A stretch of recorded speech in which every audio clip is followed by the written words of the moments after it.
Children, young guys come into a lot of money. This is $100. What you want to do is you want to rip the 100 in half. 50, save it. Don't even touch it. Invest, put it away, don't even look at it. Now you got 50 left.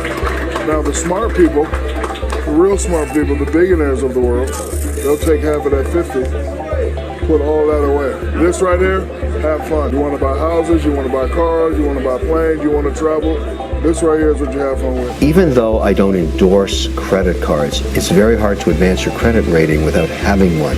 So it's good to get a credit card, put maybe $1,000 limit on it, and then start paying off, use $200 a month and pay it off every month. So I told my son, as soon as he could get one, Trevor, put $50 on the card and pay it off. And now he's got a pristine credit rating and he's only ever put a few $1,000s through the card. Everybody should understand that. There's no way to game that system. You've got to establish a credit rating or you can't borrow. So first thing you want to do is pay off any high interest debt. So if you have a credit card and you're paying 19% and you haven't paid off that 30-day balance, that's what you want to do first. Number two, you want to have at least 6 months of rainy day funding because, in this day and age, as we've seen with the pandemic and all the uncertainties that come with it, you just never know what's going to happen next.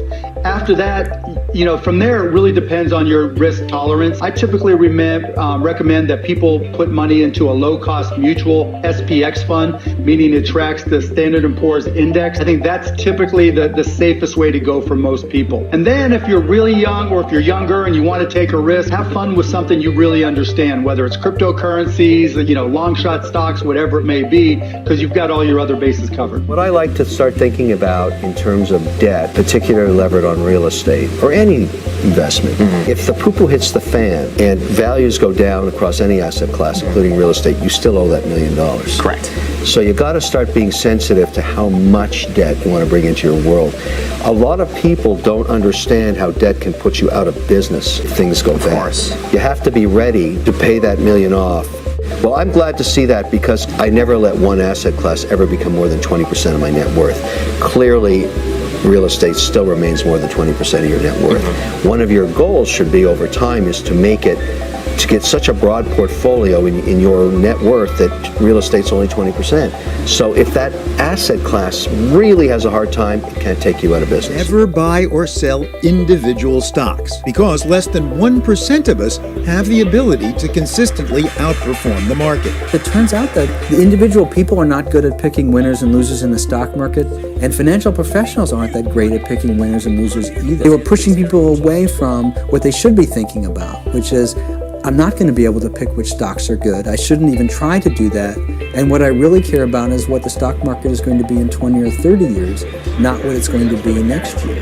Or next week. And is every 90 days to trim back anything over 5% and put it into something else that you decided to go into. What happens to portfolios like this that aren't, it's like trimming a hedge. No sector more than 20%, no stock more than 5. You've got 3 stocks here over 5. You give up some of the upside, but when the correction hits, like a Tesla rolls over and goes down 38%, you don't take the full hit because you've taken profit out on the trimming. I'm worried about taxes. And I'm telling you, that's the biggest mistake you can make in your life is to worry about taxes. The fact that you have to worry about taxes is a wonderful thing. It means you're making money.